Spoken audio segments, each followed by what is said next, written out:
Welcome back to MMA Al Dente. I am the guy who picked Hayato Maha Sakurai to defeat Matt Hughes. And I'm here to talk about Caolan Lochran versus Taylor Lapilus. These guys were put together a few hours ago. They were supposed to fight different opponents, but we had two guys fall out in the last day or so on this card. So they were put together at the last minute here, and it's pretty cool of both of them to agree to fight. Caolan Lochran is 8-0 as a pro. I don't know his age even, but I know he's the same height as 31-year-old Taylor Lapilus, who is 18-3 as a pro. And he is also 3-1 in the UFC. And since leaving, for whatever reason he left, he's been 8-1 since leaving. And definitely a bona fide good fighter, Taylor Lapilus. Caolan Lochran, he's got a lot of promise, but I still want to learn more about him. He's 8-0 as a pro, 5 TKO victories, 2 submissions, and 1 decision. And he's also 8-2 as an amateur, which the 2 losses come by decision. You know, if you get knocked out, that's something I'll take with me. But decision losses, it's like, whatever. As an amateur, they're 3-minute rounds, 3 rounds. It doesn't matter to me. It's like it never happened. And same goes for professional fights against guys who are 0-40, which is why I consider Caolan Lochran a 6-0 professional, because his first 2 wins are against guys who are like pretty much 0-40. And I mean 0. Well, I mean 0, but you know, I'm fucking stupid, so I say 0, but they have no victories. Caolan Lochran, he has shown against good fighters on his way up that he's got talent, though. He has 4 victories in Cage Warriors, won their bantamweight championship, and beat some good fighters. He got all 4 of those victories by round 2 TKO as well, which is very impressive.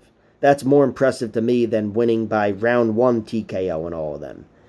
He's got boxing, good boxing, but not great movement. Guy moves like a slow, heavy zombie. You know, he's got those baby steps because he always wants to be in the pocket and always wants to be ready to return with hard strikes.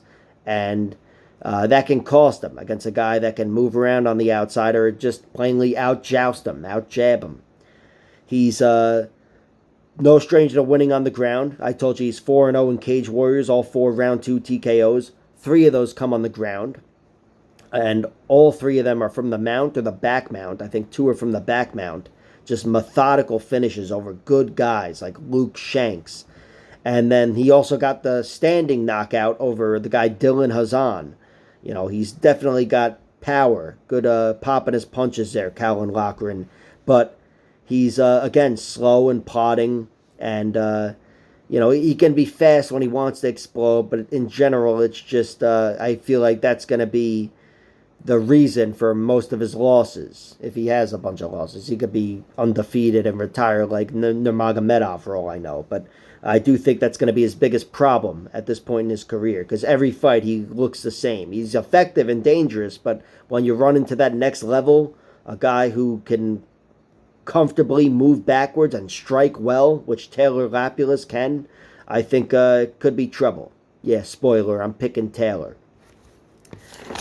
Taylor is 18-3, as I said. He's got 10 finishes, 4 TKOs, 6 submissions, and 8 decisions. And his 3 losses all come by decision.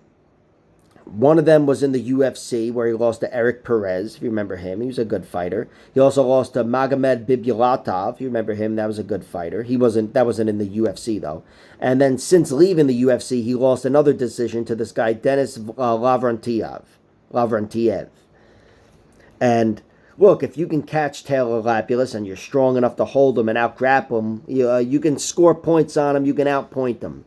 But he's a very versatile fighter, as his record indicates. Very good on the outside. Very good on the outside. TKO'd Nate Maness, who was in the UFC up until a few months ago. TKO'd him with a body kick, a side kick.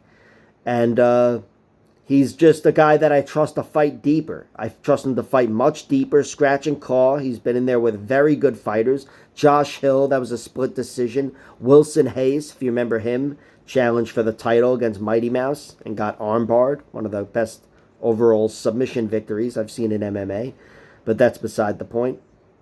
But Taylor Lapilus, he's a very versatile fighter, and he's dangerous, where if there's any sort of weakness there with Caolan, Taylor can exploit that. Put away that guy DeMarte in his last one, pretty much went through him in a round, roughed him up.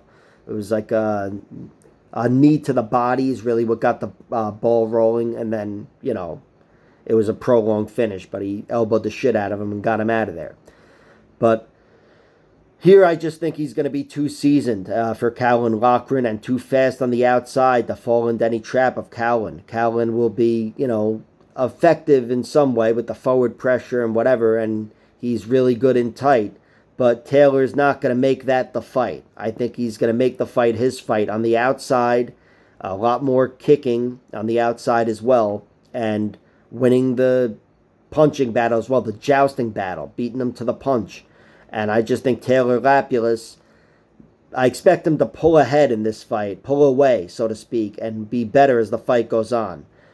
It'd be nice if he got a finish, but even with a decision, I think I think it's going to be a story of him pulling away as the fight goes on.